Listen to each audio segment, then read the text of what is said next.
राधे राधे। श्री स्वस्थानी व्रत कथा माघ महात्म्य यो कुमार अगस्त्यको संवाद। आज चतुर्थ दिवस माघ महात्म्यको चतुर्थ अध्यायको आज हामी वाचन श्रवण गर्नेछौँ। आउनुहोस् यो चतुर्थ अध्यायको वाचन सुरु गरौँ। आउनुहोस् हामी अब प्रार्थना गरौँ। ओम यं ब्रह्मा वरुणेन्द्र रुद्र मरुता स्तुन्वन्ति दिव्यैस्तवै वेदै साङ्गपदक्रमोपनिषदर् गायन्ति यं सामगा ध्यानावस्थित तद्गतेन मनसा पश्यन्ति यं योगिनो यस्यां तं न विदो सुरासुरगणा देवाय तस्मै नमः। श्रीमच्चन्दनचर्चितो जलवपु शुक्लाम्बरां मल्लिका मालालङ्कृतकुण्डला प्रविलसद् मुक्तावली शोभितां सर्वज्ञाननिदानपुस्तकधरां रुद्राक्षमालाधरां वाग्देवी वदनाम्बुजे वसतु मे त्रैलोक्यमाता चिरं। मूकं करोति वाचालं पंगुलंगायते गिरिं यत्कृपातमहं वन्दे परमानन्दमाधवं। नमो भगवते तस्मै व्यासायामित तेजसे यस्य प्रसादयाक्ष्यामि नारायणी कथामिमं। नारायणं नमस्कृत्य नरं चैव नरोत्तमं देवीं सरस्वतीं व्यासं ततो जयमुदीरयेत्। देवीं सरस्वतीं व्यासं ततो जयमुदीरयेत्। अथ चतुर्थोत्सव। कुमारजी आज्ञा गर्नुहुन्छ हे अगस्त्य मुनि। त्यहाँ उपरान्त विवाहको दिन विष्णु भगवान दक्ष प्रजापतिका घर जानुभयो। बिरणीले कन्यादानको सामग्री तयार पार्न लगाइन्।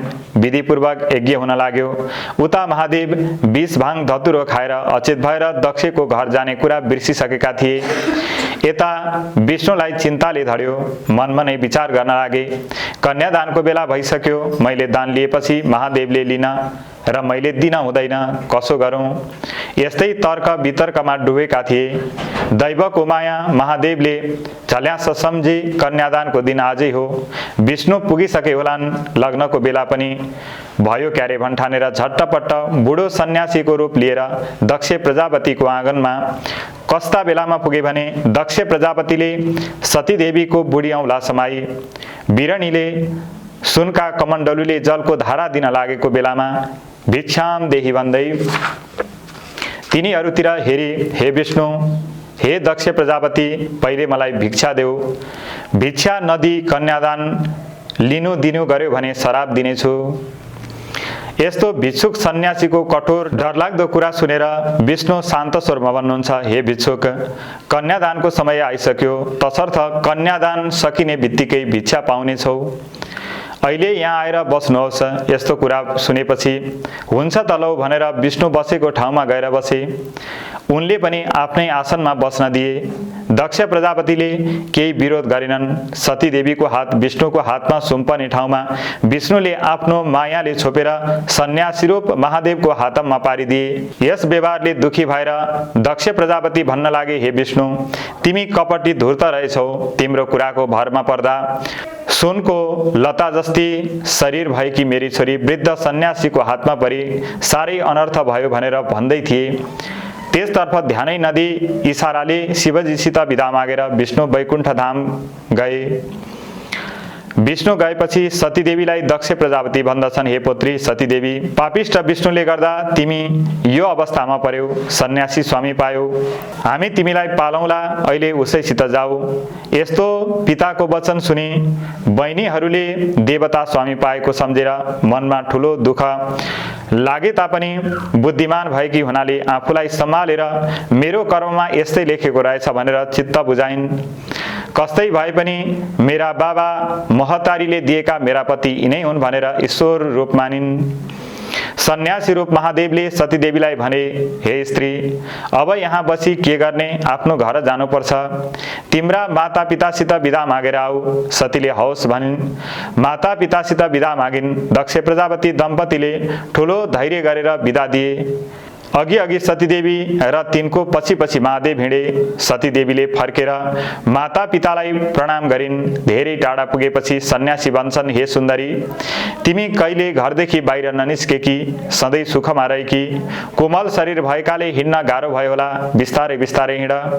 आफ्ना स्वामीको यस्तो वचन सुनेर सतीदेवी भन्दछिन्, हे स्वामी, मलाई त गाह्रो भएको छैन, उमेरदार भएकी हुनाले हिँड्न सहजै सक्छु। हजुर वृद्ध अवस्थाको हुनुहुन्छ, परिश्रम पर्ला, सुस्त हिँड्नुहोस्। यस्तै अनेक प्रेमका कुरा गर्दै दम्पति हिँडिरहेका थिए। पति वृद्ध छन्, म भर्खर कि पूर्ण यौवन छु। स्वामीलाई कसैले केही गरी दुष्टमती लिएर मलाई हरण गरेर लैजान्छ कि भन्ने शङ्का उब्जेर वृद्ध पतिका नजिकै रहेर हिँड्दै थिइन्। जाँदा जाँदा कैलाश पर्वतको फेदीमा पुगे।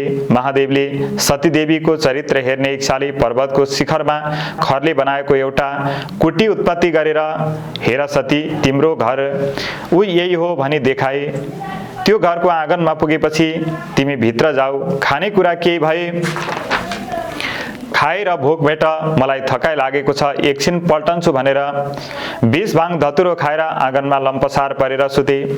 सतीदेवीले यो खरको झुप्रोदेखि आफ्ना पिता दक्ष प्रजापतिको घर सम्झिन् र आफूलाई धैर्य दिन बिर्सेर आँखादेखि आँसु खसालिन्। झट्ट मेरो कर्मले यस्तै पार्यो भनेर मनमा धैर्य लिइन्। कुचो लिएर घरभित्र पसी हेर्दा सबै ठाउँमा माकुरोको जालो कसिङ्गर मात्र देखिन्। यस्तालाई कुचोले झारी सफा पारेर बढारिन्।